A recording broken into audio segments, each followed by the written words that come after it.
अटल जी के मिशन से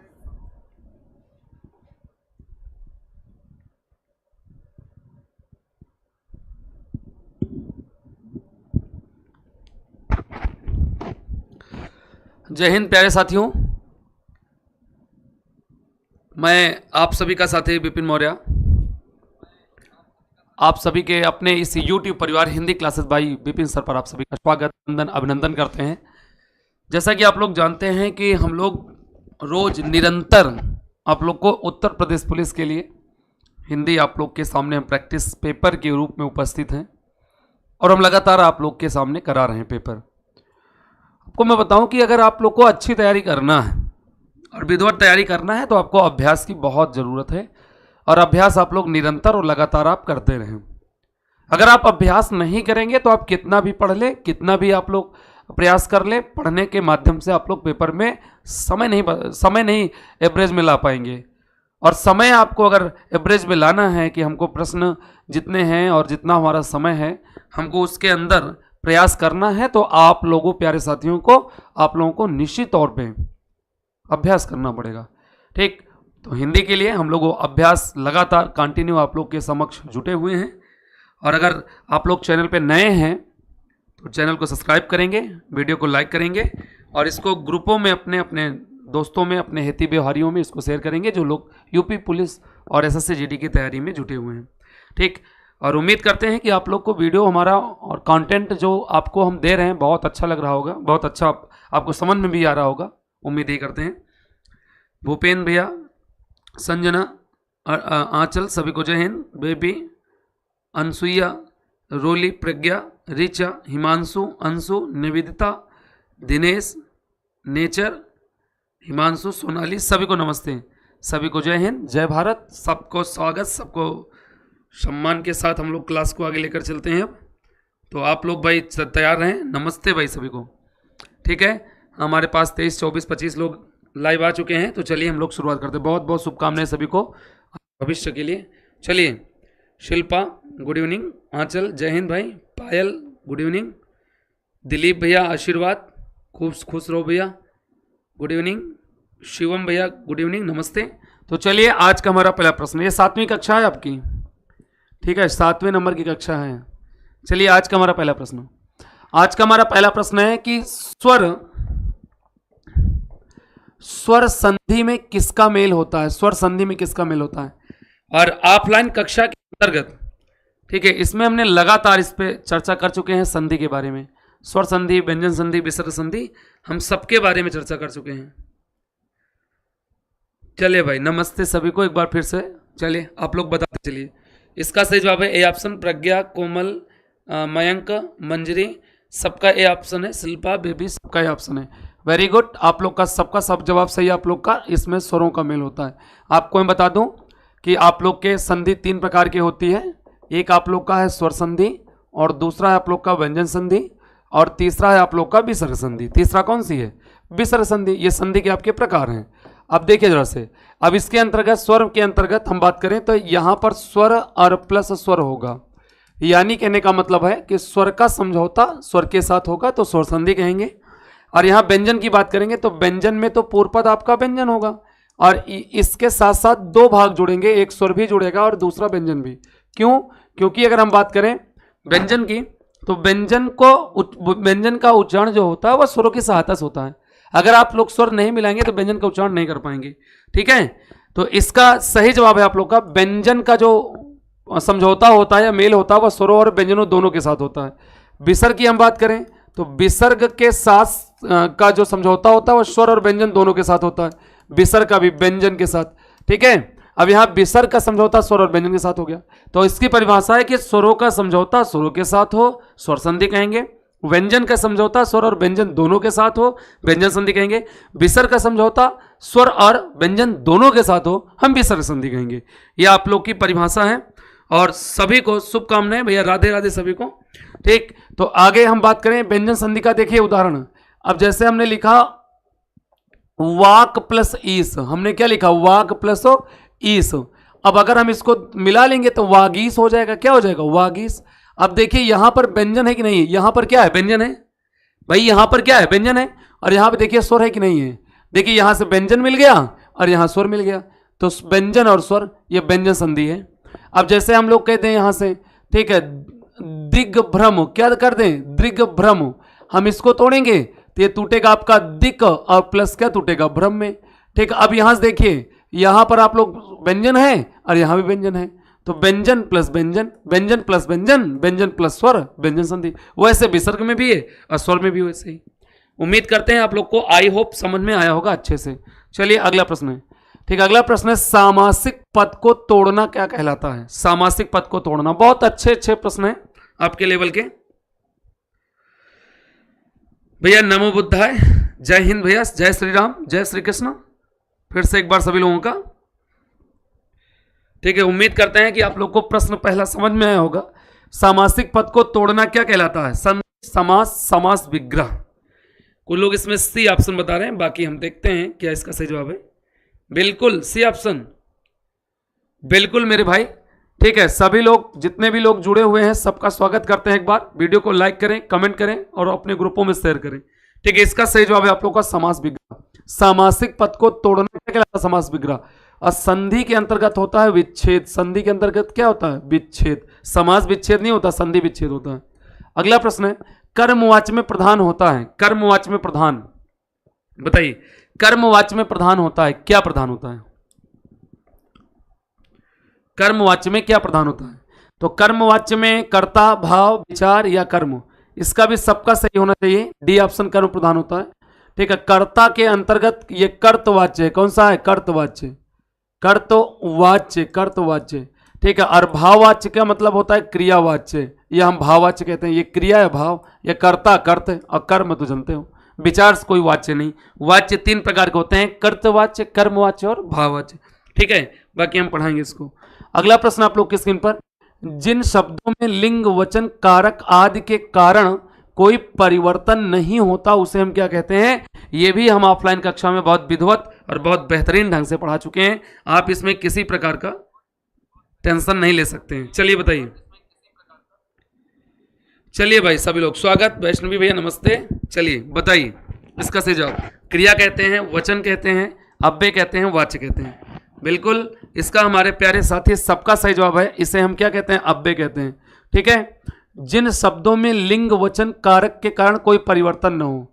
हे बाबू भैया देखिए जरा से, अब जैसे हम लोग यहां से कह दें राम और श्याम, राम और श्याम घर गए, राम और श्याम घर गए, राम और श्याम घर गए। ठीक है, अब यहां से उदाहरण अगला, सीता और गीता, सीता और गीता, सीता और गीता, ठीक है, घर गई, सीता और गीता घर गई। अब देखिए ये स्त्रीलिंग है, ये कैसा लिंग है? स्त्री। और ये कैसा लिंग है? ये पुल्लिंग शब्द है, ये पुल्लिंग है। अब देखिए यहां से क्रिया बदल गई, यहां से क्या बदल गई? क्रिया बदल गई, यहां नाम बदल गए, लेकिन देख लिए और कॉमन और सेम है कि नहीं? और में कोई परिवर्तन नहीं हुआ, और में किसी प्रकार का कोई परिवर्तन नहीं हुआ, यही अव्यय है। ठीक है, और अव्यय वही शब्द होता है बच्चा कि जिस शब्द का ना तो तुम लिंग बता पाओ, ना तो तुम वचन बता पाओ, ना तो तुम कारक बता पाओ, कुछ न बता पाओ। ये देखो लिखा है, वो लिंग, वचन, कारक कुछ न बता पाओ, वही अव्यय, वही क्या है? अव्यय। सबका समझ में आ जाए, काहे परेशान, देखत रहा बस। ठीक है, वही अव्यय है। अब देखा अगला प्रश्न, अब यहां जैसे हम लिखते हैं आगे, अब बताओ आगे हमने लिखा है तो इसमें वचन बता सकते हो, लिंग बता सकते हो, कारक बता सकते हो? नहीं बता पाओगे ना, तो यही अव्यय है। जिसका लिंग, वचन, कारक बता ही ना पाओ वही अव्यय, वही अविकारी। और अव्यय को अविकारी भी कहते हैं। ठीक है, और अव्यय को अपरिवर्तित भी कहते हैं। खत्म यार, लिया। अब यहां जैसे हमने कहा तथा, इसका लिंग वचन बताओ, नहीं बता पाओगे। यहां लिखा या, इसका लिंग वचन बताओ, नहीं बता पाओगे। तो जिसका लिंग, वचन, कारक ना बता पाओ अव्यय है। ठीक, अब यहां हमने लिखा लेकिन, लेकिन के बता पाओगे? नहीं बता पाओगे। यहां लिखा हमने नहीं, नहीं का बता पाओगे? नहीं बता पाओगे। अब यहां हमने लिखा नदी, अब नदी का तुम बता लोगे, नदियां, नदी स्त्रीलिंग है, नदी बह रही है, नदी बह रही है, ये तुरंत बता ले गए, लेकिन इनका नहीं बता पाए, यही अव्यय है। आगे बात पढ़ा हुए बाद में। ठीक, चला इस विराम चिन्ह का नाम क्या? बहुत जबरदस्त हिंदी की ट्रिकें हैं हमारे पास, हर अध्याय हर टॉपिक का मैं करा दूंगा पूरा, परेशान ना हो। ठीक है, तुम्हारे प्रश्न नहीं गलत होंगे। एक बार कमेंट बॉक्स में कमेंट भी कर दिया करो कि हाँ जियो भैया बहुत अच्छे समझ में आया, में कमेंट भी कर दिया करो, ताकि हमारा ये हमको सुकून मिले कि हाँ हमारे बच्चों को समझ में आ रहा है। ठीक है, इसका सही जवाब है आप लोग का कौन सा? प्रश्नवाचक बी ऑप्शन। पूर्ण विराम में ये अल्प विराम है इसमें। ठीक है, ये वाला है कामा वाला, और योजक चिन्ह ये वाला है ना। और दूसरी चीज ये अर्ध विराम है, इसको हम लोग क्या बोलते हैं? अर्ध विराम। इसको हम लोग अर्ध विराम बोलते हैं, और इसको हम अल्प विराम बोलते हैं। चलिए अगला प्रश्न आप लोग की स्क्रीन पर अगला है। ठीक है, मुहावरे अपना सामान्य अर्थ न देकर डॉट डॉट अर्थ प्रकट करते हैं। विशेष, विपरीत, पर्याय, असामान्य। संजना भाई नमस्ते, अनुज भैया प्रणाम। आज 5 प्रश्न निकल गए, अब आए हो।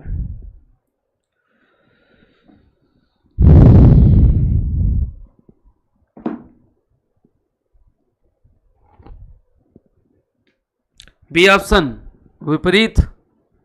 अच्छा, क्वेश्चन नंबर 6 में ए ऑप्शन सही है।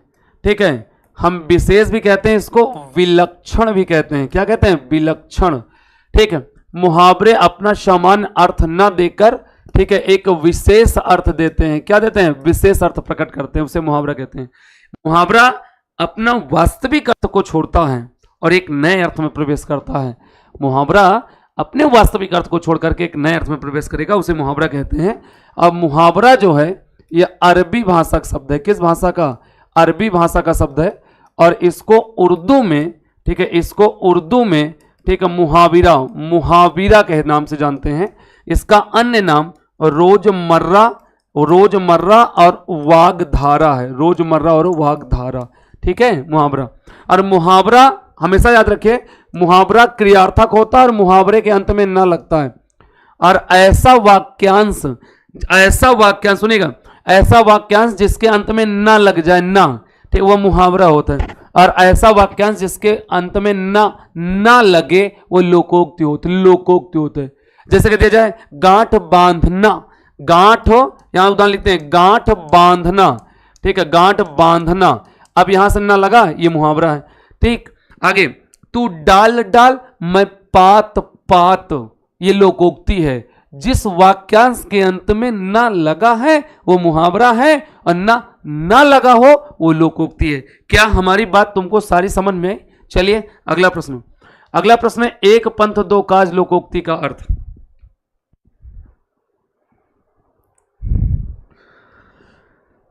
चलिए भाई आगे बताते चलिए, सारे प्रश्न आपको क्लियर हो जाएंगे, बस खाली ध्यान देते रहिए, मजा आ जाएगा। अभी तो हम टॉपिक टू टॉपिक कराएंगे, वर्णमाला के हम कराएंगे लगभग 100-150 प्रश्न, और वर्णमाला का जब प्रश्न कराएंगे सब वर्णमाला रिवाइज हो जाएगा। समास कराएंगे, समास रिवाइज हो जाएगा। जो जो टॉपिक कराते जाएंगे सब रिवाइज होता जाएगा। ये तो अभी मैं पेपर सॉल्व करा रहा हूँ, प्रश्न पत्र सॉल्व करा रहा हूँ। ठीक है, एक ही काम, एक पंथ दो काज, डी ऑप्शन से बिल्कुल ठीक है। इसका सही डी ऑप्शन, एक ही काम से दो लाभ होना। अगला प्रश्न है, हास्य रस का स्थायी भाव क्या है? हास्य रस का स्थायी भाव, ठीक है, हास, रति, रौद्र, विभत्स। ये तो आसान सा प्रश्न है। ठीक है, हास्य रस का कौन सा है? हास्य है। ठीक, और दूसरी बात, रति जो है ये श्रृंगार है, ये क्या है? श्रृंगार है। और रौद्र का क्रोध है, रौद्र का क्या है? क्रोध है। विभत्स रस का, ठीक है, जुगुप्सा स्थायी भाव, क्या है? जुगुप्सा स्थायी भाव। ये रस हैं, ठीक है, रस। और रसों के जो संख्या प्रकार है, ठीक है, कुल रस जो माने गए हैं 11, ठीक है। अब जो माने जाते हैं कुल 11 हैं, और जो माने गए हैं अभिनव गुप्त मम्मट के द्वारा 9, ठीक। अब भरत मुनि के द्वारा 8 माने गए हैं। चलिए, भरत मुनि ने शांत रस को रस नहीं माना, ठीक है। अगला प्रश्न है आप लोग की स्क्रीन पर, ठीक है, कुंडलियां छंद में कितने चरण होते हैं? अरे भैया इसको कल भी समझाया था हमने, कल भी बताया था। ठीक है, कुंडलियां छंद में कितने चरण होते हैं बताइए? 10, 6, 3, 4। हम आपको कॉन्सेप्ट भी हिंदी का पढ़ाने वाले हैं, और बहुत जल्दी हम आपको पीडीएफ बना करके समझाते हुए जबरदस्त तरीके से क्लास को आगे ले जाएंगे। ठीक है, इसका जवाब है 6 ऑप्शन। कुंडलियां और एक होता है छप्पय, ठीक है, और कुंडलियां और छप्पय में 6 चरण होते हैं। कितने चरण होते हैं भाई? 6 चरण होते हैं कुंडलियां और छप्पय में, ठीक है। और ये मात्रिक छंद है। ये क्या है? मात्रिक छंद है। ये मात्रिक छंद के प्रकार हैं। और कुंडलियां और छप्पे ये विषम मात्रिक हैं। कैसे हैं? विषम मात्रिक छंद हैं। मात्रिक छंद 3 प्रकार के आपको कल बताया था, सम मात्रिक, अर्ध सम मात्रिक और विषम मात्रिक। ठीक है, तो कुंडलियां और छप्पे में 6 चरण होते हैं। कुंडलियां जो बनती है, याद रखिए, कुंडलियां जो बनती है ये दोहा प्लस रोला से बनती है, दोहा प्लस रोला से। ठीक, और इसके प्रत्येक चरण में 24-24 मात्राएं लगती हैं। कुंडलियां के प्रत्येक चरण में 24-24। कुंडलियां की एक खास बात यह है कि कुंडलियां जिस शब्द से शुरू होती हैं उसी से समाप्त होती हैं। कुंडलियां जिस शब्द से शुरू होंगी उसी से समाप्त हो जाएंगी। कुंडलियां पहचान लीजिए। छप्पे की अगर हम बात करें तो छप्पे जो बनता है यह रोला प्लस उल्लाला से, रोला प्लस किससे? उल्लाला से मिलकर बनता है।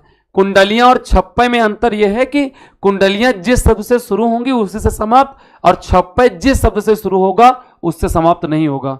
याद रखिएगा।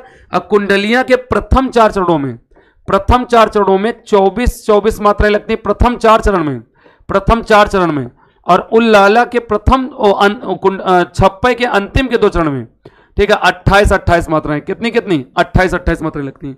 अब आप लोग देख लीजिए, उम्मीद करते हैं समझ में आया होगा। चलिए अगला प्रश्न है। ठीक है, वर्णों की एक से अधिक बार आवृत्ति किस अलंकार में होती है? ये भी सरल प्रश्न है, आसान सा।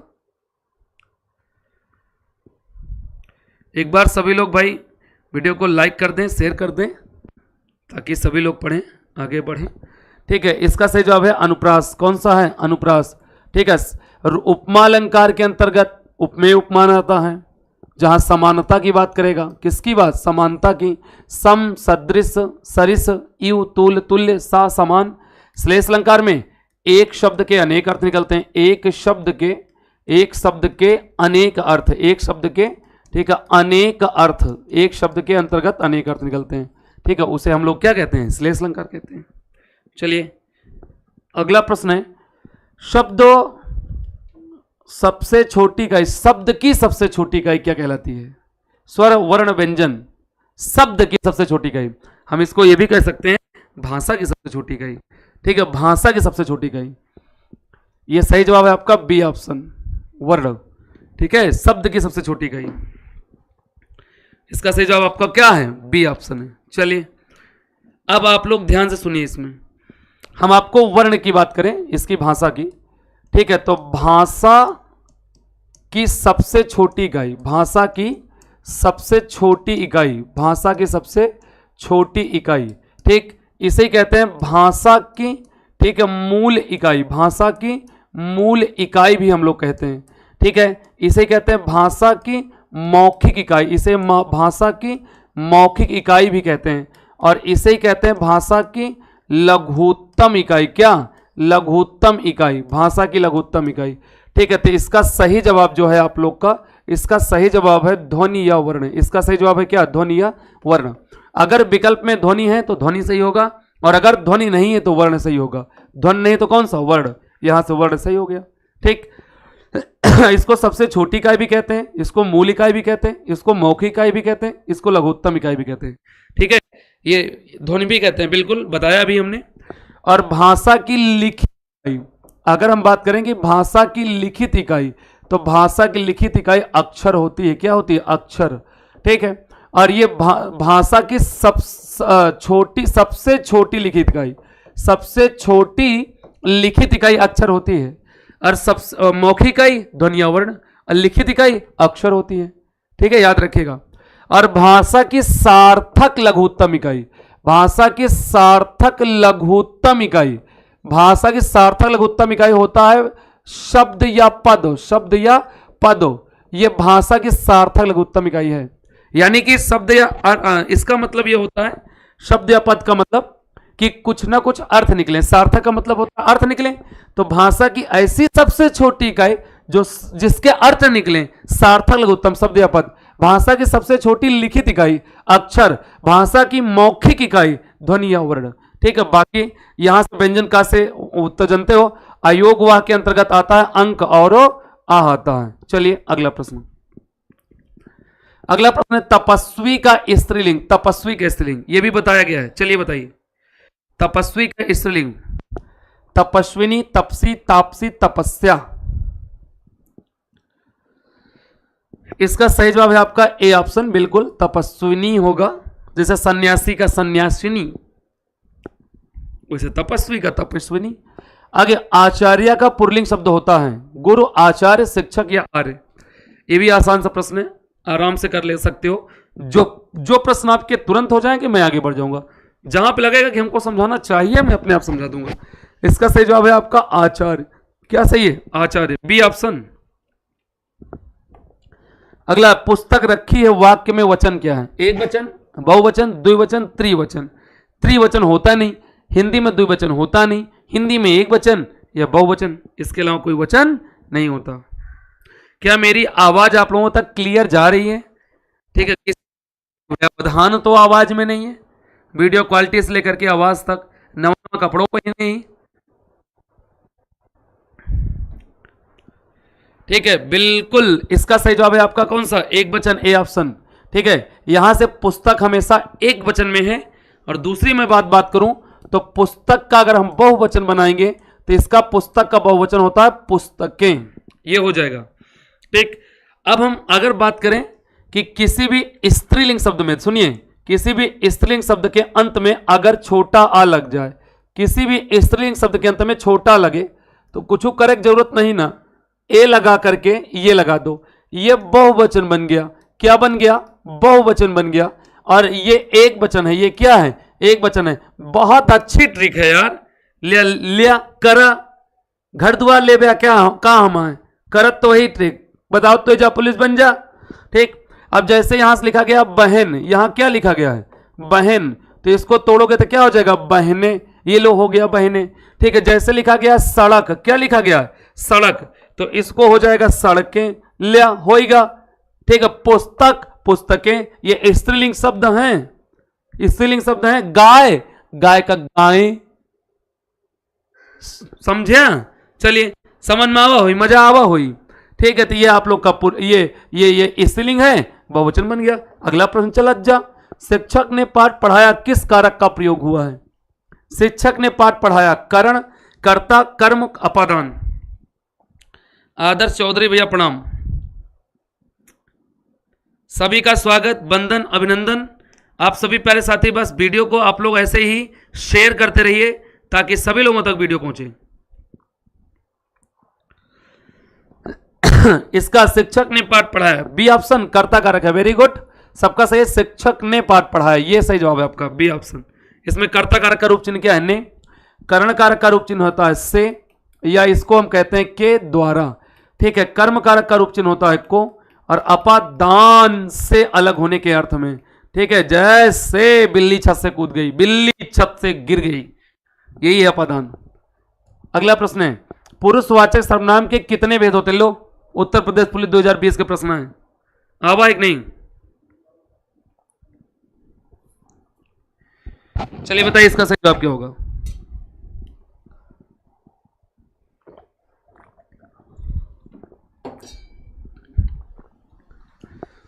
कितने होते हैं? 3। ठीक है, पुरुषवाचक का एक है उत्तम, और दूसरा है आपका मध्यम, और तीसरा है आपका क्या? अन्य पुरुष। उत्तम में आता है मैं, और मध्यम में आता है तू। एमा आवत है उसका, उसकी, उसके, उसके, उन्हें। ठीक है, इसका आता है हम। ठीक है, हमारा, हमको, हमारी। ठीक है, इसमें आएगा तुम। ठीक है, तुम, तुम्हारा, तुम्हारी, ये मध्यम पुरुष है। ठीक है, अब उदाहरण जैसे देख लीजिए इसमें। अब हम उदाहरण की अगर हम बात करें तो अब जैसे कह दिया जाए, ठीक है, हमने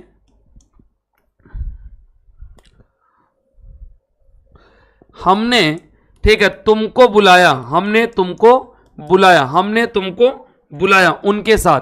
अब यहां से हमने जो है ना, ये उत्तम पुरुष है और तुमको मध्यम पुरुष है। लियो, खत्म। उत्तम मध्यम भी समझ में आ गया। अगला प्रश्न है, विशेषण के मुख्यतः कितने भेद होते हैं? 3, 4, 6, 2। विशेषण के मुख्यतः कितने भेद? जल्दी से बताएं भाई, सभी लोग जल्दी से बताएं भाई कमेंट करके। ठीक है, विशेषण के कितने भेद होते हैं? बी ऑप्शन बता रहे हैं सभी लोग, बी ऑप्शन। वेरी गुड, बहुत बहुत सुंदर जवाब सभी का। एक बार जोरदार तरीके से सभी लोग शेयर कर दीजिए। विशेषण के कितने भेद होते हैं? 4। मैं आपको बता दूं, विशेषण के 4 भेद होते हैं। कितने? चार भेद आपको देख लीजिए। पहला होता है आपका सार्वनामिक, पहला कौन सा है? सार्वनामिक, जिसको हम लोग संकेतवाचक भी कहते हैं, संकेतवाचक विशेषण, ठीक है। और दूसरा आपका होता है संख्यावाची, दूसरा कौन सा? संख्यावाची विशेषण। और तीसरा आपका होता है परिमाण, तीसरा कौन सा है? परिमाणवाचक। और चौथा आपका होता है गुणवाचक, चौथा गुणवाचक विशेषण होता है। ये विशेषण है सार्वनामिक विशेषण। दो प्रकार के सार्वनामिक विशेषण, कितने प्रकार? दो। एक होता है आपका मौलिक सार्वनामिक और दूसरा होता है यौगिक। दूसरा कौन सा है? यौगिक सार्वनामिक। संख्यावाची दो प्रकार के, एक होता है आपका निश्चित संख्या, क्या? निश्चित संख्या। और एक होता है अनिश्चित संख्या, अनिश्चित संख्या। निश्चित संख्यावाची की मैं बात करूं, निश्चित संख्यावाची पांच प्रकार के। निश्चित संख्यावाची कितने प्रकार? पांच, ठीक है। एक होता है आपका गणना बोधक, एक गणना बोधक, और एक होता है आपका क्रम बोधक, एक होता है आपका आवृत्त बोधक। एक कौन सा? आवृत्त बोधक। और एक होता है समुदाय बोधक, समुदाय बोधक। और एक आपका होता है प्रत्येक, क्या होता है? प्रत्येक, ठीक है। गणना आपके दो प्रकार, गणना दो प्रकार, एक होता है आपका पूर्णांक, कौन सा? पूर्णांक। और एक होता है अपूर्णांक, पूर्णांक और अपूर्णांक, ठीक है, ये याद रखिएगा। और कभी कभी कहीं कहीं आप लोग को कहीं कहीं ये संख्यावाची के निश्चित संख्यावाची 6 प्रकार मिल जाएंगे। कितने प्रकार? 6 प्रकार। कहीं कहीं 6 प्रकार भी मिल जाएंगे। तो 6 प्रकार यहां से गिनेंगे, फिर यहां से गिनेंगे 6 प्रकार, पहला, दूसरा, तीसरा, चौथा, पांचवा, छठवां। और 5 गिनेंगे तो यहां से पहला, दूसरा, तीसरा, चौथा, पांचवा, ठीक। अब परिमाण दो प्रकार के, एक आपका होता है निश्चित और दूसरा क्या? अनिश्चित। ये आप लोग का पूरा डायग्राम है विशेषण का, ठीक है। ये विशेषण का क्या है? आपका डायग्राम है। उम्मीद करते हैं सभी लोगों को समझ में आया होगा विशेषण का डायग्राम। चलिए अगला प्रश्न आप लोग के, निम्नलिखित में से कौन सा विशेषण नहीं है? पथरीला, नमकीन, बर्फीला, नमक।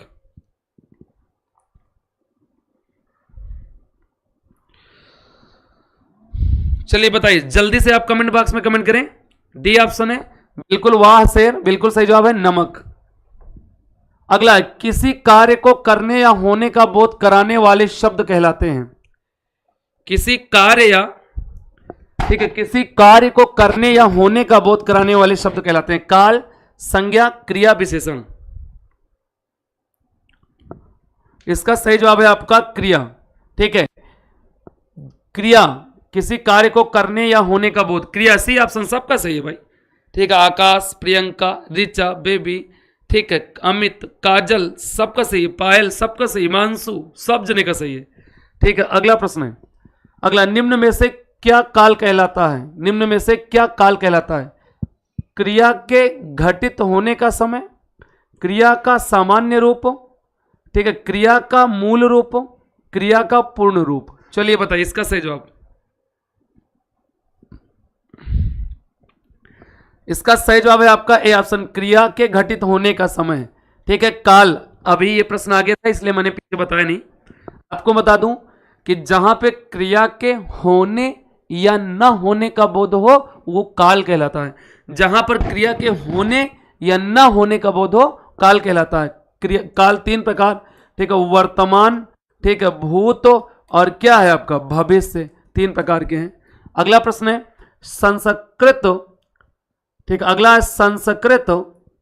संस्कृत से हिंदी में बिना परिवर्तन के प्रयुक्त होने वाले शब्द क्या कहलाते हैं? कल इस पर भी हम डिस्कशन किए थे। हरकेश कुमार भैया जय हिंद। कल हम इस पर भी डिस्कशन किए थे, तद्भव, तत्सम, देशज, विदेशी, ठीक है। संस्कृत भाषा से हिंदी में बिना परिवर्तन के प्रयुक्त होने वाले शब्द क्या कहलाते हैं? ठीक है, इसको कहते हैं तत्सम शब्द। क्या कहते हैं? तत्सम। कल भी हम इस पर डिस्कशन कर चुके थे, कल भी कि तत्सम क्या होते हैं, तद्भव क्या होते हैं। और जो परिवर्तन होकर के आते हैं वो तद्भव कहलाते हैं। और जो हमारे देश से जन्मे हैं देशज कहलाएंगे, जो विदेशों से आए हैं विदेशी कहलाएंगे। निम्नलिखित में से तद्भव शब्द कौन सा है? ग्राम, अश्रु, सूर्य, माथा। तद्भव शब्द कौन सा है?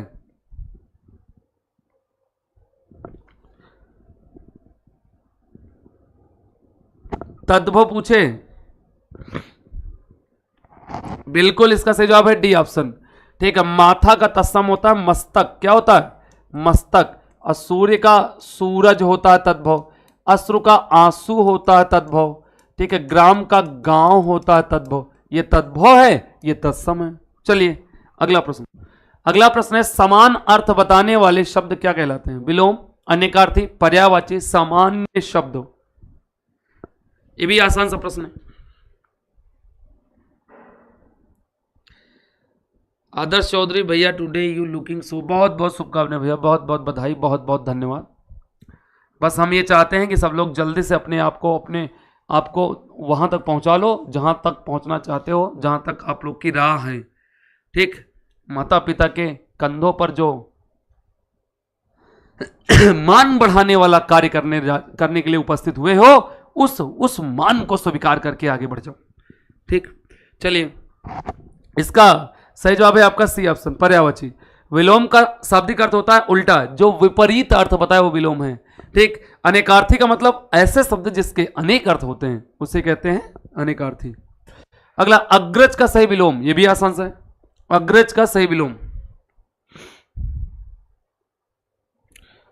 भाई नंदनी राधे राधे भाई, जय सिया राम, राधे राधे। ठीक, इसका सही जवाब बताइए। अग्रज का सही विलोम, अग्रज का सही विलोम होता है अनुज। ठीक है, लघु का विलोम होता है दीर्घ, छोटा का विलोम होता है बड़ा, सूक्ष्म का विलोम होता है स्थूल, स्थूल का विलोम होता है सूक्ष्म। चलिए अगला प्रश्न है। अगला है धन का मतलब क्या होता है? अंक, अर्थ, स्वार्थ, कोष। धन का मतलब क्या होता है?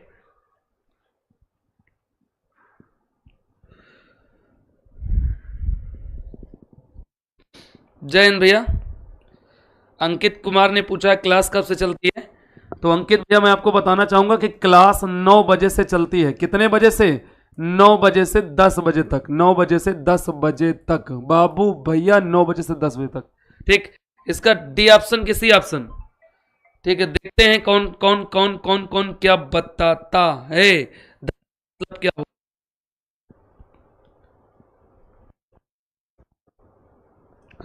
धन का अर्थ होता है अर्थ, बी ऑप्शन सही है, कोष नहीं होता। इसमें डी ऑप्शन जो लोग बता रहे हैं बिल्कुल गलत है। जिन्होंने बी ऑप्शन बताया उनका सही है। धन का मतलब अर्थ होता है, द्रव्य होता है, दौलत होता है, मोह माया होता है। ठीक है, चलिए अगला प्रश्न। अगला प्रश्न आप लोग की स्क्रीन पर है। उर्वशी किसकी रचना है? राम वृक्ष।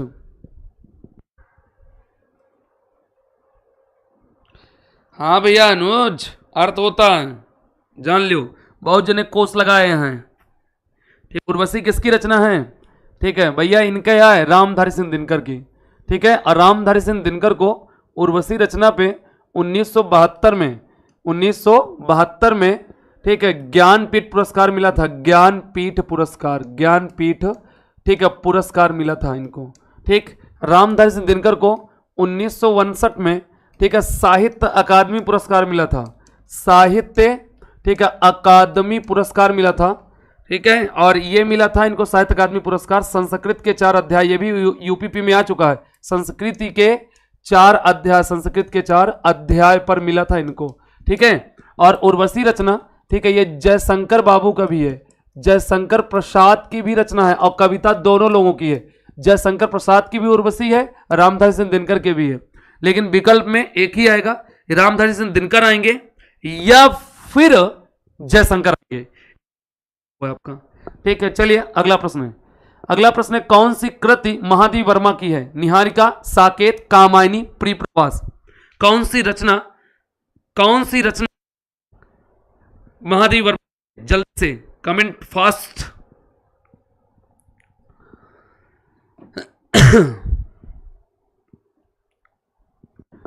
ठीक है, निहारिका है महादेव वर्मा की, साकेत तो उनके है ना। ठीक है, मैथिली शरण भैया के, मैथिली शरण गुप्त की है साकेत। ठीक है, और कामायनी है जयशंकर की। ठीक, कामायनी किसकी है? जयशंकर की। और प्रिप्रवास है अयोध्या सिंह उपाध्याय हरिऔध की। ठीक है, हरिऔध की है। और तुम्हें बता दूं ठीक है ये साकेत, ये तीनों रचना महाकाव्य हैं, तीनों क्या हैं? महाकाव्य हैं।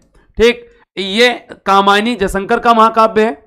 और कामायनी में श्रद्धा और मन का वर्णन है। साकेत में राम और लक्ष्मण सीता का वर्णन है। ठीक है, इसमें सीता का प्रमुख पात्र है।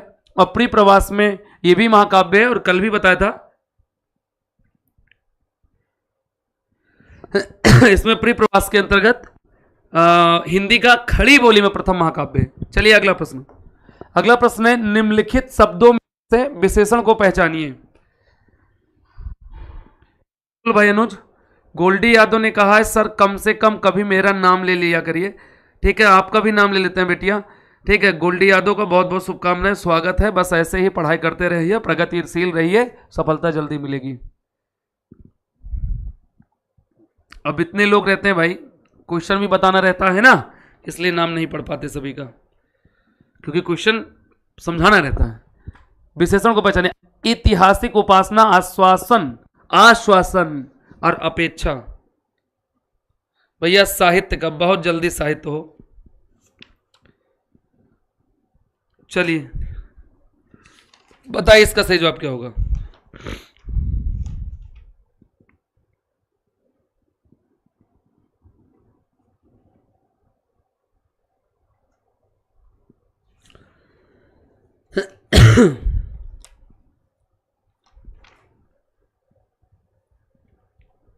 इतिहास का ऐतिहासिक, अनुज राठौर ने कहा है बिल्कुल प्रिय, यह ऐतिहासिक होना चाहिए।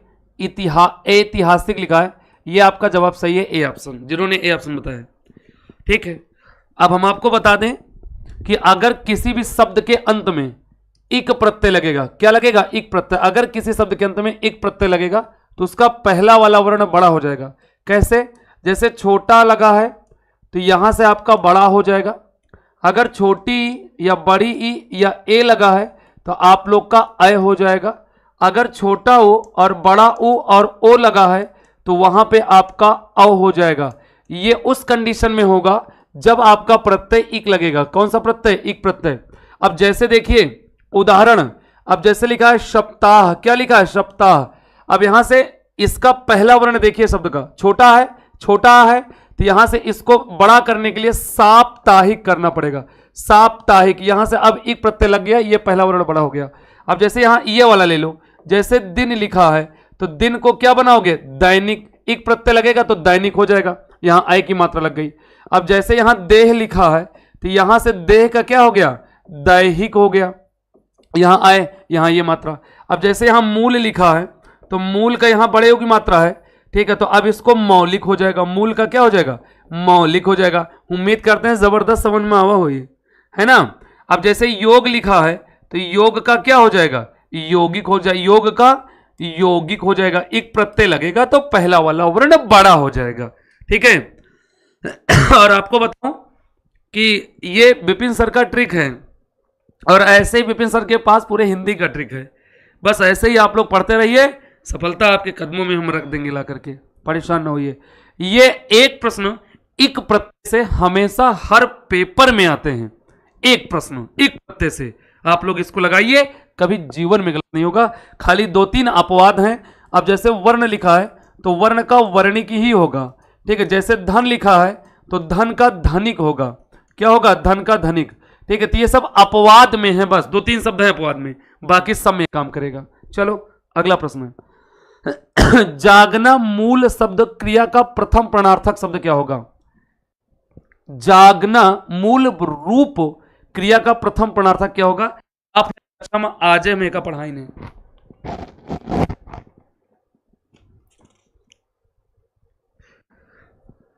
आज हमें का पढ़ाई नहीं ऑफलाइन कक्षा में। ठीक है, यहां जागना मूल रूप क्रिया का क्या पूछे? प्रथम प्रणार्थक।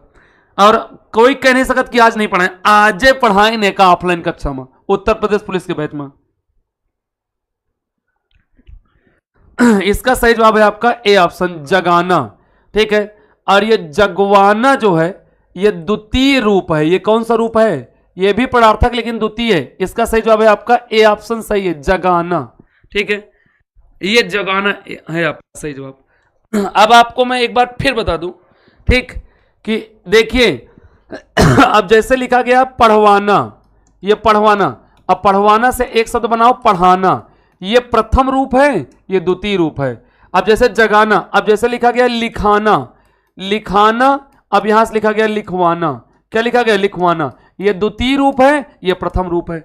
अब आपको मैं फिर बता दूं, कुछ नहीं करना, जहां पर कर्ता स्वयं कार्य न करके कार्य को किसी दूसरे से करवाएगा, प्रणार्थक क्रिया कहलाएगी। उसे हम लोग क्या कहते हैं, प्रणार्थक क्रिया कहते हैं। जहां पर कर्ता स्वयं कार्य न करके कार्य को किसी दूसरे से करवाए, उसे प्रणार्थक क्रिया कहते हैं। सुनो, तो इसको ऐसे प्रयोग करो ना, तुम्हें पढ़ाना है, हे मयंक तुम्हें पढ़ाना है, हे अनुज तुम्हें पढ़ाना है। तो हम कार्य थोड़ी करेंगे, तू कार्य कर बे ना, जब तू कार्य कर बे तो पढ़ाना प्रथम में आ गया। ठीक, तो पढ़ाना किस में आ गया, प्रथम में आ गया। अब पढ़वाना, अब जैसे देखो इधर, तुम्हें पढ़ाना है, चला उठा जा, क्रिया पहले पढ़ाना है, जा। हम कह दी अनुज हमका पढ़वाना है, तो पढ़वाना वाली क्रिया पता नहीं कब पढ़वाई, आज पढ़वाई कि कल पढ़वाई कि परसों पढ़वाई, यह बात की क्रिया है। हम कहते हैं तुम्हें पढ़ाना है, तो इसका मतलब सजग हो जाओ कि हमका पढ़ावे कहा है। ठीक, तो यह पहले वाली क्रिया है, प्रणार्थक है, दोनों प्रणार्थक है। अब जैसे हम कहते हैं, ठीक है, लड़ाना, लड़वाना, चलाना, चलवाना, ये सब प्रणार्थक ही। अब भगवान कसम बता रहे हैं, कसम वसम तो मानित नहीं, भगवान कसम बता रहे हैं, प्रणार्थक क्रिया के प्रश्न तो है गलत, अब ना हुई। एक बार कमेंट दिया यार, कमेंट दिया कि क्या सबको समझ में आया, क्या सबको समझ में आया, एक बार कमेंट दिया, फिर हम आगे बढ़ा, नहीं बढ़ा चला। आप लोग एक बार कमेंट दो कि समझ में आया कि नहीं आया, फिर उसके बाद फिर हम आगे बढ़े। बाकी ये पढ़ाना, पढ़ाना, पढ़वाना, ये सब आप लोग ध्यान में रखिएगा। सब ने कमेंट दिया, सब ने कमेंट झोरा, समझ में आवा ना। ये बताओ एक बार सभी लोग, समझो एक बार बोलो समझ में आया, बोलो हाँ, बोलो हाँ, बोलो हाँ, 2-3 बार बोलो हो जाता ना, हाँ हाँ हाँ, समझ में आवा आवा आवा, हाँ हाँ हाँ, सही है, क्या बात है, बिल्कुल बिल्कुल। चलिए आज का अगला प्रश्न बहुत सुंदर, निम्नलिखित वाक्यों में से पूर्ण वर्तमान काल को स्पष्ट कीजिए। चला बस करा, हाँ हाँ, ठीक है, बस बस बस बस बस बस, चलो उत्तर दो। निम्नलिखित वाक्यों में से पूर्ण वर्तमान काल को स्पष्ट कीजिए। अब हमारे पढ़ने का समय हो गया है, वह घूमने जा रहा है, वह पढ़ रहा था, मैं बाहर जाऊंगी।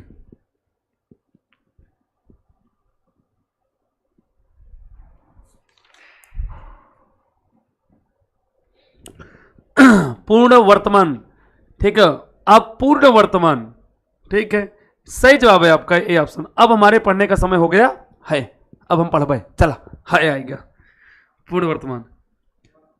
एप्पल, बिल्कुल, वह घूमने जा रहा है, वह घूमने जा रहा है, जा रहा है, ये तात्कालिक है, ये कैसी है, तात्कालिक वर्तमान है, तात्कालिक वर्तमान है। वह पढ़ रहा था, ठीक है, यह अपूर्ण भूतकाल है, यह अपूर्ण भूतकाल है।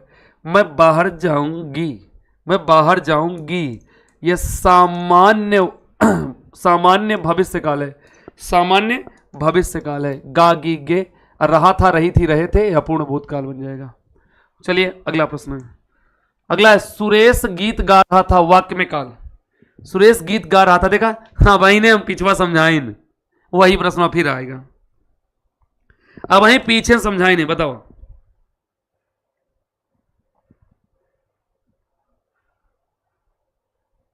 ठीक है, हाँ चल खाना वाना खा भाई, अब पढ़ाई बाद बहुत लड़का जुड़े हैं, पढ़ाई के बाद विपिन सर खाइए, अब खाना वाना कुछ नहीं, खाना वाना कावा खाना काम करे रहा, बस देखा जाए।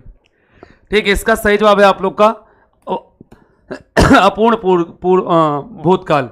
ठीक है, अगर कहीं पर रहा था, ठीक है, रही थी, ठीक है, अगर रहे थे, अगर कहीं पर आ जाए, सीधा सीधा ठोक दो, पूर्ण अपूर्ण, अगर कहीं पर चुका था, चुका था, ठीक है, चुकी थी, चुका था, चुकी थी, आया था, आई थी, आए थे, गया था, गई थी, गए थे, चलाया था, चलाई थी, चलाए थे, गाया था, गाई थी, गाए थे। अगर ये कहीं मिलता है तो अपूर्ण है। सामान्य भूतकाल में इतना आएगा, गया, गई और गए, ठीक है, ओनली वन।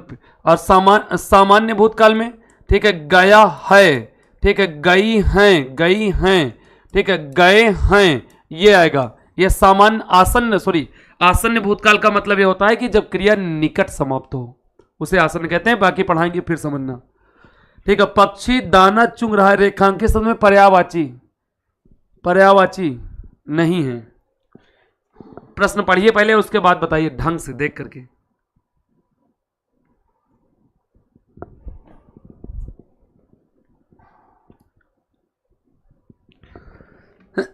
यही ना हुआ है ए ऑप्शन, क्योंकि ये आपका कमल क्या है, ठीक है। और अंडज खग ये सब इसी का है।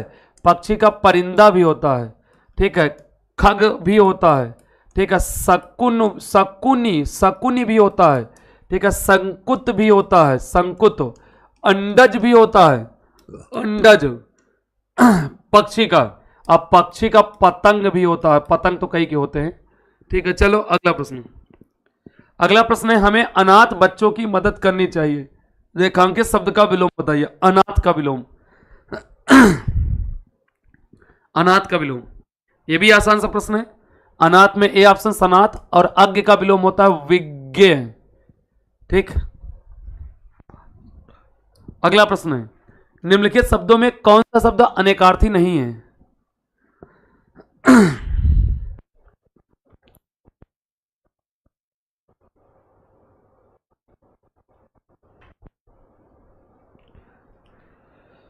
कौन सा नहीं?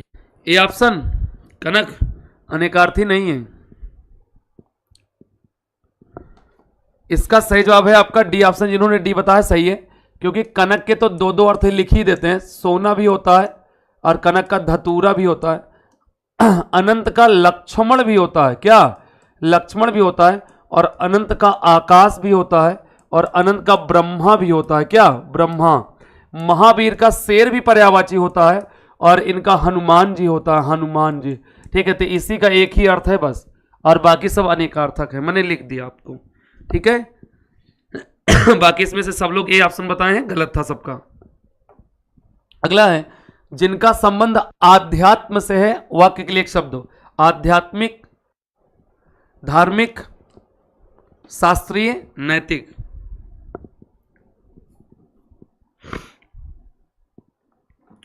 ठीक है, इसका सही जवाब है आपका ए ऑप्शन। आपको बता दूं, आध्यात्मिक जो लिखा है, देखो एक प्रत्यय लगा है ना, ये आध्यात्म, ये देखो ये बड़ा ऑलरेडी लगा है पहले से। धार्मिक को तोड़ोगे तो देख लीजिए धर्म प्लस इक है। अब यहां से देखो ये छोटा की मात्रा, ये बड़ा लगा हुआ है। नैतिक को तोड़ोगे तो ये टूटेगा नीति प्लस इक में, ठीक है। और इक ये देखो छोटी है, यहां आई की मात्रा लगी है। अगला, कौन सा जोड़ा समरूपी भिन्नार्थक है? समरूपी भिन्नार्थक है। अवधि अवधि समान हुए और भिन्नार्थक हो। अनुचर नौकर, आदि अंत, अभिनय नाटक।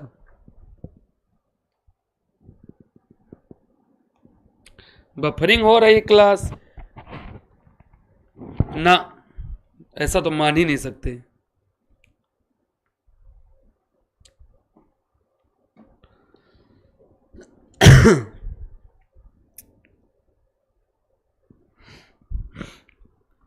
इसका सही जवाब है आपका ए ऑप्शन, अवधि। अवधि और अवधि, अवधि का मतलब होता है समय, और अवधि का मतलब होता है बोली, जो हम लोग बोल रहे हैं।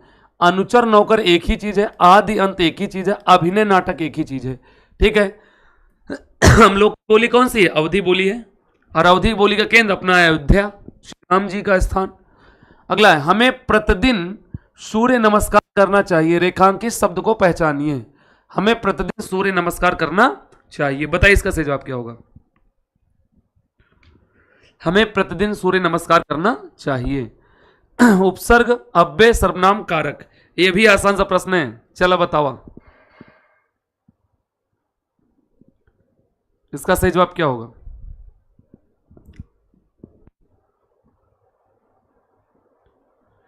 इसका सही जवाब होगा अव्यय।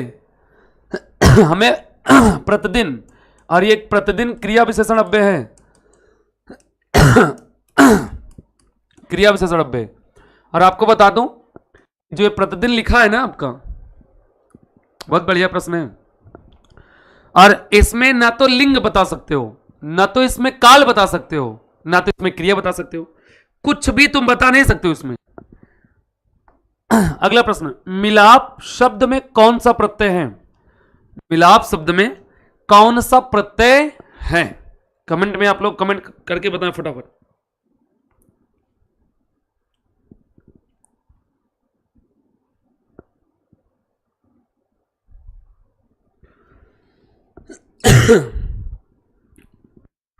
मिलाप में कौन सा प्रत्यय है? मिलाप में आप प्रत्यय है। ठीक है, अगर हम इसको तोड़ेंगे तो ये टूटेगा आपका मिल प्लस क्या, आप में टूट जाएगा। और आपको मैं बताऊं, ठीक है, कि प्रत्यय हमेशा शब्द के आखिरी में लगते हैं, प्रत्यय हमेशा शब्द के बाद में लगते हैं और अर्थ को बदल देते हैं, और उपसर्ग हमेशा शब्द के शुरुआत में लग करके या आदि में लग करके अर्थ को बदल देते हैं, उसे उपसर्ग कहते हैं। चलिए अगला प्रश्न है, प्रति प्लस आघात का संधि रूप क्या होगा? प्रति प्लस आघात का संधि रूप क्या होगा? ठीक है, पहला ऑप्शन प्रत्याघात। अब बाकी वर्तनी सुन देखना इसमें, और कोई दिक्कत नहीं। और आपके प्रति प्लस आघात, इसके अंतर्गत यण स्वर संधि है। कौन सी है? यण स्वर संधि। ठीक है, अगर कहीं पर या और वा के पहले अगर कहीं पर आधा अक्षर लग जाए, कौन सा अक्षर? आधा अक्षर, तो संधि आप लोग की यण होगी। इसका सही जवाब है आपका ए ऑप्शन, प्रत्याघात। इसका सही जवाब क्या है? प्रत्याघात, प्रति प्लस आघात। अगला प्रश्न है, महोषध शब्द का संधि विच्छेद क्या होगा? महोषध। महोषध। अनिल कुमार भैया प्रणाम। आवाज नहीं आ रही, किसको है आवाज नहीं आ रही? जबरदस्त आवाज आ रही है, गला भले बैठ गया है। अनिल कुमार भैया प्रणाम। इसका सही जवाब है आपका ए ऑप्शन। और इसके अंतर्गत महोषध में, ठीक है, यण स्वर संधि है। कौन संधि है? यण। अब यहां से देखिए, इसको देखेंगे तो यहां बड़ा आ प्लस औ है, और दोनों मिलकर के क्या बन जाएगा? औ। यण स्वर संधि है। अगर कहीं पर अ की मात्रा और औ की मात्रा से कोई शब्द विच्छेद होगा तो यण होगा। अगला प्रश्न है, निम्नलिखित शब्दों में से तद्भव शब्द को पहचानिए। पाषाण, कंकण, प्यासा, पक्ष। तद्भव शब्द बताना है तुम्हें।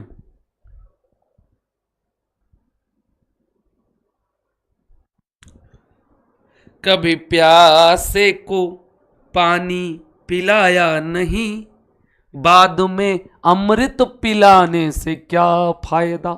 चलो बताओ। पिपासा, पीने की इच्छा क्या कहते हैं? पिपासा। इसका सही जवाब है आपका प्यासा, यही है। और इसका तत्सम होता है पिपासा। ठीक है, पाषाण ये तद्भव शब्द है। कंकड़ तद्भव शब्द है। कंकड़ जो है कंगन का है। किसका है? कंगन का। पाषाण जो है पहाड़ का है। ठीक है, और ये पंख का तत्सम है, पंख का। चलिए अगला प्रश्न है, निम्नलिखित में से कौन सा वाक्य अशुद्ध है? निम्नलिखित में से कौन सा वाक्य अशुद्ध है?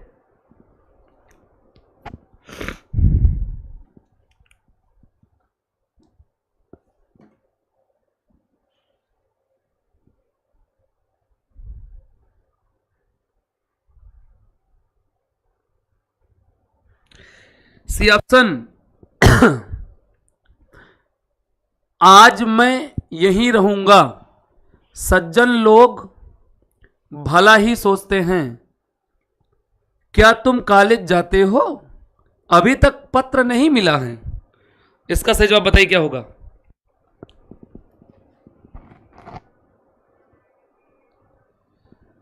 B option. इसका सही जवाब है आपका अशुद्ध बी है भाई, बाबू भैया, बी ऑप्शन। सज्जन लोग भला ही सोचते हैं, तो यहां लोग नहीं होगा, सज्जन भला ही सोचते हैं।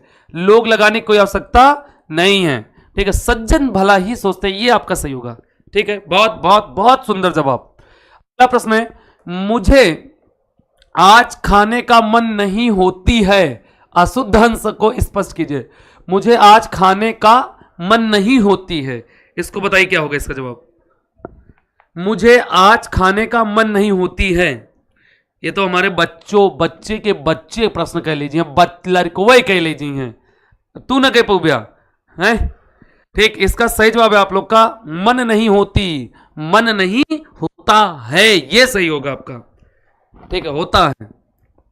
अगला प्रश्न है, वाच के कितने प्रकार हैं? 3, 4, 1 प्रकार नहीं।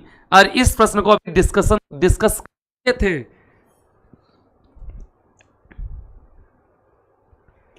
इसका सही जवाब बताइए क्या होगा। वाच के कितने प्रकार हैं? 3, 4, 1 कोई नहीं। जबरदस्त प्रश्न पे जबरदस्त प्रहार। वाच्य 3 प्रकार के, कर्तवाच्य, ठीक है, दूसरा कर्मवाच्य और तीसरा आपका कौन सा है? भाववाच्य। और भाववाच्य को ही क्रियावाच्य कहते हैं, क्रियापद। चलिए अगला प्रश्न। अगला प्रश्न है, वाक्य को समाप्त करने के लिए जिसका प्रयोग किया जाता है उसे क्या कहते हैं? क्या कहते हैं? अब देखिए, ये भी हम आपको पढ़ाए हैं पुराने बैचों में। आप लोग कमेंट में कमेंट बॉक्स दे करके फटाफट चुटकियों में उत्तर बताएं। उसे कहते हैं पूर्ण विराम।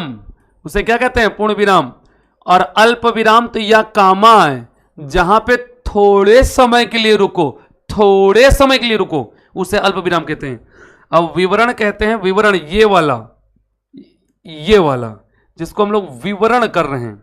और उपविराम, उपविराम, उपविराम, उपविराम, उपविराम, उपविराम, उपविराम, उपविराम, उपविराम, उपविराम।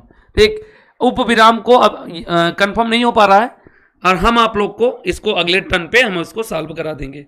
उपविराम की मैं बात करूं, उपविराम, उपविराम, उपविराम। चलिए, पूर्ण विराम हो गया।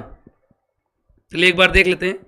ठीक, मैं इसको कल बताऊंगा। अब अगला प्रश्न है, माता पिता लोहे के चने चबाकर बच्चों को पढ़ाते हैं। रेखांकित मुहावरा का अर्थ स्पष्ट कीजिए। माता पिता लोहे के चने चबाकर। अब कोई लोग कहा तो लोहे के चना कहां चबाई हैं? अरे चबा थी भैया, लड़कन का पढ़ावे के लिए। लड़कन का पढ़ावे के लिए माता पिता लोन लेके ले लिए थी, ब्याज पे पैसा ले लिए थी माता पिता। कहाँ हो? लड़कन का पढ़ावे की खातिर महतारी बाप पता नहीं का डावत थी, लेकिन वो लड़का वो चीज़ का समझ नहीं पाओ। लड़का उड़ावा करत है, इधर से उधर घुमा करत है, अनर्थ व्यर्थ यार सब कह डावत है ना। माता पिता के पैसा से मोबाइल में रिचार्ज कर रहे हैं दूसरे के में। अरे माता पिता बहुत मेहनत से पैसा लावत ही, उस माता पिता का पैसा का व्यर्थ न जा दिया। और समझे, उस माता पिता को व्यर्थ न जा दिया, फटाफट उनका पहुंचाओ। बहुत कठिन झलना लिखा है ना, चलो झेलना लिख दें, कोई बात नहीं है। ठीक, बहुत कठिनाई झेलना, स्पष्ट बात करना, बहुत ही विश्वास रखना, बहुत ही आशा रखना, इसका सही जवाब है आपका। ठीक है, ए ऑप्शन, बहुत कठिनाई झेलना। ठीक है, अगला प्रश्न है, ठीक है, कहां राजा भोज कहां गंगू तेली, लोकोक्ति का अर्थ क्या होगा? ये भी आसान सा प्रश्न है, आप लोग कर सकते हो। जी भैया जी, बिल्कुल ए ऑप्शन सही है इसमें। ठीक है, बिल्कुल सही जवाब है ए ऑप्शन। विशिष्ट और सामान्य व्यक्ति की तुलना करना, ए ऑप्शन सही। अगला है, जहां एक ही वर्ण की बार बार आवृत्ति होती वहां अलंकार होगा। ये 2 रिपीटेड प्रश्न है, अभी करा भी चुके हैं हम इसको।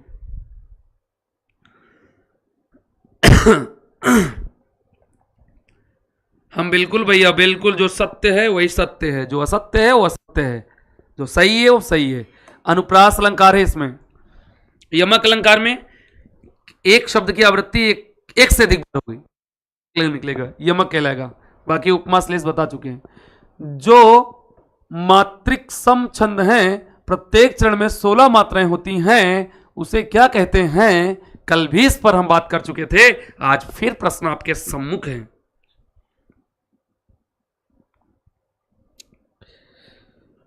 इसका सही जवाब कौन सा है? चौपाई। बाबू भैया चौपाई के प्रत्येक चरण में 16-16 लगती हैं और दोहा के पहले और तीसरे चरण में, ठीक है, 13-13 मात्राएं और दूसरे और चौथे चरण में, ठीक है, 11-11 मात्राएं। सोरठा, दोहे का उल्टा सोरठा होता है। सोरठा के पहले और तीसरे में 11-11 और दूसरे और चौथे में, ठीक है, 13-13 मात्राएं लगती हैं। ये सोरठा है और ये दोहा है। और रोला के प्रत्येक चरण में 11-13 पर यत से 24 मात्राएं लगती हैं। ये रोला है। ये दोनों अर्ध सममात्रिक हैं और ये चौपाई और रोला सममात्रिक छंद है। कल भी बताए थे हम इसको। आज का अंतिम प्रश्न है, आप गलत मत करिएगा। जाते जाते बाबू भैया नाक ना कटाइएगा। चलिए, जाते जाते आप लोग नाक ना कटाइएगा। अब कुछ लोग तो कहा अरे कोई बात नहीं, नाक कट जाई रात भरे में, वाह दिन भरे नाक कटी, रात भर सो जाए, आप सवेरे फिर बढ़ जाई। तो ना ना ना ना, ऐसा नहीं करना है। ठीक है, इसका सही जवाब है आपका कौन सा? अव्ययी भाव।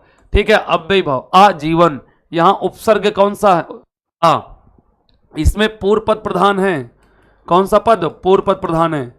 और जहां पे पूर्व पद प्रधान हो वहां पर अव्ययी भाव समास होता है।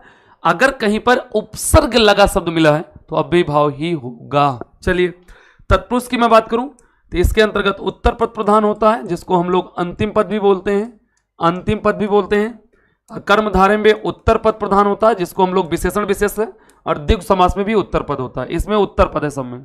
ठीक है, तो सर आपके समझाने के ट्रिक बहुत अच्छे हैं। ओके भाई प्रियंका जी, बहुत बहुत शुभकामनाएं। बाबू भैया थैंक्स भैया। मोए मोए वाले, अच्छा भैया कौन है मोए मोए? ठीक, तो उम्मीद करते हैं कि आप सभी प्यारे साथियों को क्लास अच्छी लगी होगी। बहुत बढ़िया बेहतरीन लगा होगा क्लास आपको। अभी जाने दो, बाद में फिर आऊंगा। अभी अभी जाने दो, सुन लीजिए सभी लोग, अभी जाने दो, बाद में मैं फिर आऊंगा। अभी जाने दो, बाद में मैं फिर आऊंगा और तुम्हें ले जाकर वो जगह भी दिखाऊंगा जहां दिल के मंदिर में आरती हुई ना थी कभी। तुम्हारे हाथों से एक दिया जलवाऊंगा, तुम्हारे हाथों से एक दिया जलवाऊंगा। ठीक है, तो आज यहीं तक। और सभी के माता पिता को हमारा प्रणाम है और अपना आशीर्वाद हम प्यारे बच्चों पर बनाए रखें ताकि हम लोग अपने मंजिल की ओर अग्रसर रहें। और यहीं पर हम अपने वाणी को विराम करते हैं। सभी लोग बढ़िया से पढ़ाई करते रहिए और फिर मिलते हैं कल। तब तक के लिए शुभकामनाएं, धन्यवाद। जय हिंद।